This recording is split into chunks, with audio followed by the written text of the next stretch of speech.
जय मां कामाख्या। आपका बहुत बहुत स्वागत है कामाख्या धाम में।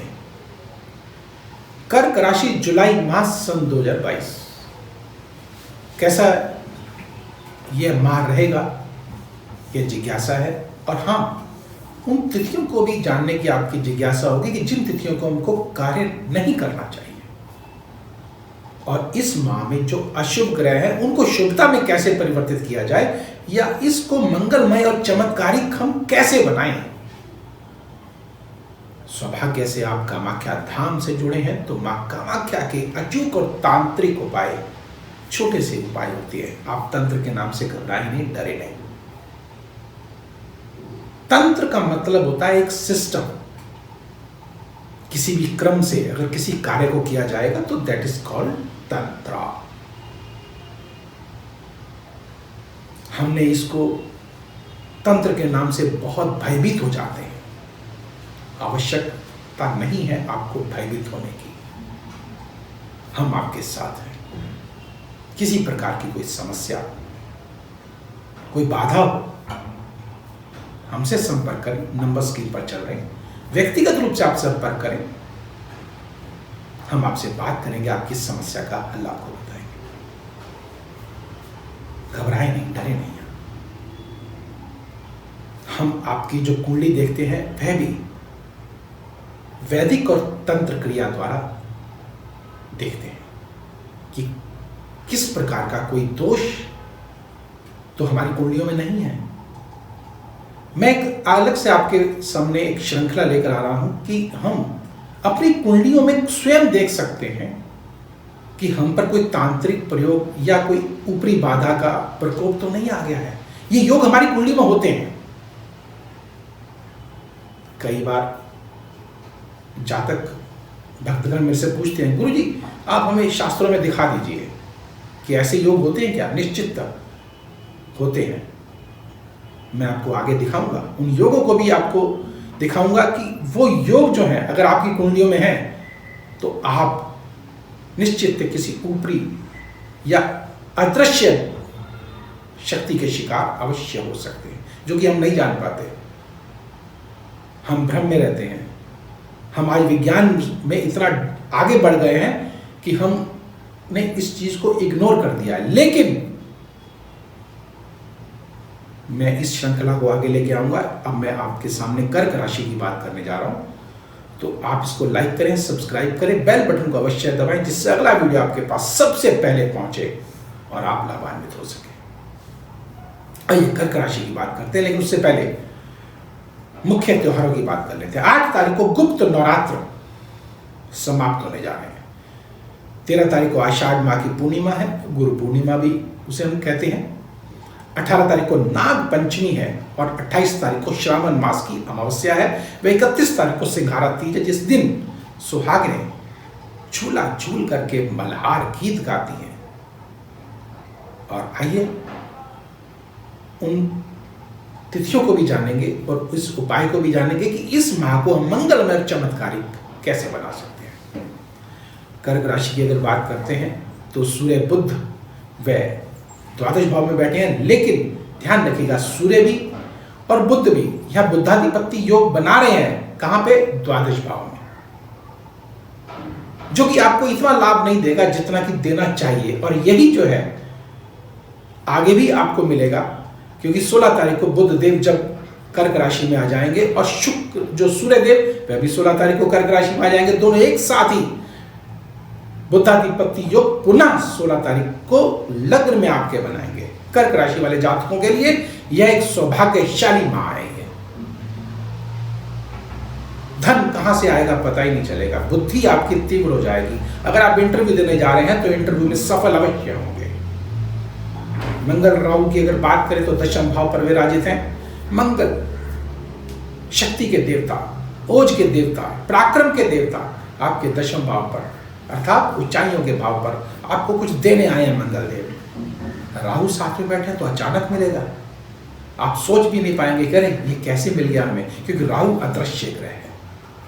हम समझ नहीं पाते, हमारी सोच से परे ग्रह है। ये रहस्य से भरा है, चाहे अच्छा हो चाहे बुरा हो, लेकिन होगा अचानक। तो मंगल देव दशम भाव पर विराजित होकर के निश्चित आपको ऊंचाइयों पे आपको अवश्य पहुंचाने आए, अपना भाग्य उदय करने आए। और पंचमेश है।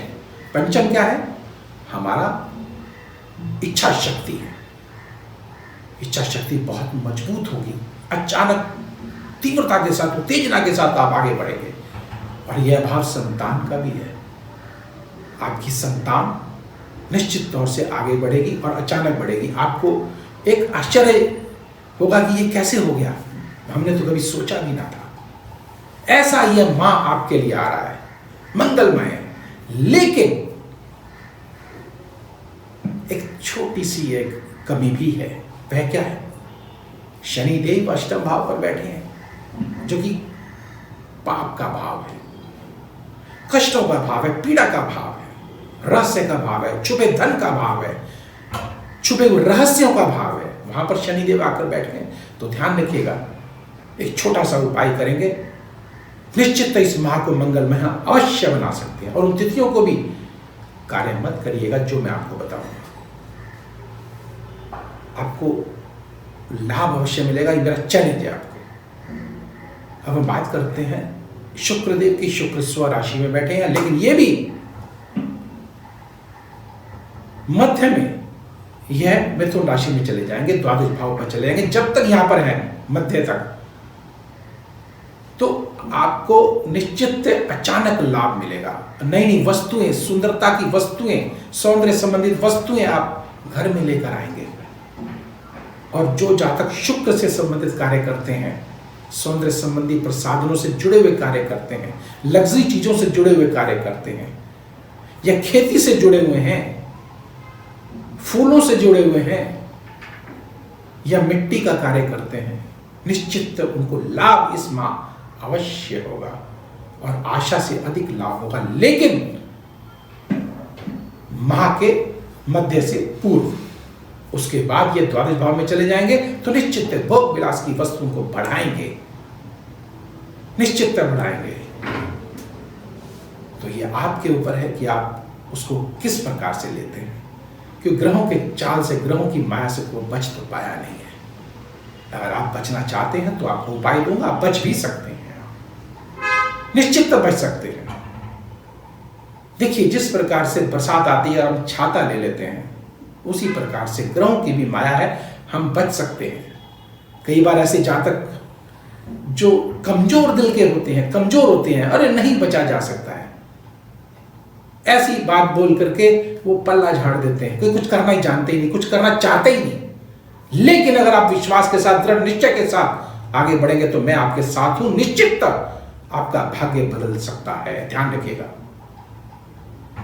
दृढ़ संकल्प के साथ आगे बढ़े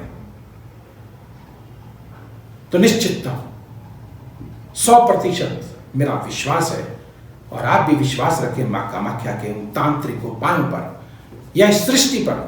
सूर्य की किरणें तो हम पर पड़ती हैं, गर्मी देती हैं,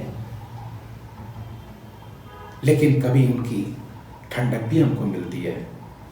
कैसे? सूर्य तो अपनी गर्मी दे रहे हैं, ठंडक क्या है? बाकी जो ग्रह हैं वह ठंडक पैदा कर देते हैं, सूर्य तो अपनी गर्मी दे ही रहा है। इसी प्रकार से उपाय होते हैं। जो ग्रह है वह तो शुभ है, अशुभ है, वो तो आ ही रहे हैं, उनकी किरणें आ ही रही हैं, लेकिन हम कुछ बदलाव करके अपने जीवन को सार्थक बना सकते हैं, भाग्यशाली बना सकते हैं, उन संकटों से, उन कष्टों से निश्चित पार हो सकते हैं। बृहस्पति देव की बात करें तो भाग्य स्थान पर विराजित है, भाग्य में उदय करेंगे, निश्चित करेंगे। चाहे वो शिक्षा जगत है, चाहे वो विद्यार्थी जगत है, चाहे वो अध्यापक है, चाहे व्यापारी है, निश्चित लाभ इस माह अवश्य होने जा रहा है। नई उपलब्धियां अवश्य मिलने जा रही हैं। आइए उन तारीखों को नोट कर लेते हैं। पहले 7 तारीख, 8 तारीख, 16, 17, 25 और 26 तारीख भूल कर भी तिथियों को कार्य ना करें। अगर करना भी पड़े तो क्या करें? सर्वप्रथम तो पहले एक कार्य करिएगा कि अपने पिताजी के और माताजी के चरण स्पर्श अवश्य करें। किसी बुजुर्ग महिला, अगर कोई विधवा महिला आसपास अगर आपके है तो उनका आशीर्वाद अवश्य लें, उनको उपहार स्वरूप कोई मिठाई अवश्य खिलाएं। तो इस माह को आप मंगलमय बना सकते हैं। और हाँ, चमेली के तेल के साथ आप अगर काम्या सिंदूर को माथे पे लगाएंगे प्रतिदिन, तो क्या कहने, क्या कहने, आपका भाग्य निश्चित उदय होगा। चमत्कारिक लाभ आपको अवश्य मिलेंगे और बुरी शक्तियां निश्चित 100% आपसे कोसों दूर चली जाएंगी। अगर आपको ये वीडियो पसंद आया हो लाइक करें, सब्सक्राइब करें और बेल बटन को अवश्य दबाएं, जिससे अगला वीडियो आपके पास सबसे पहले पहुंचे और आप लाभान्वित हो सके। नंबर स्क्रीन पर चल रहे हैं, व्यक्तिगत रूप से भी आप हमसे संपर्क कर सकते हैं। जय मां कामाख्या।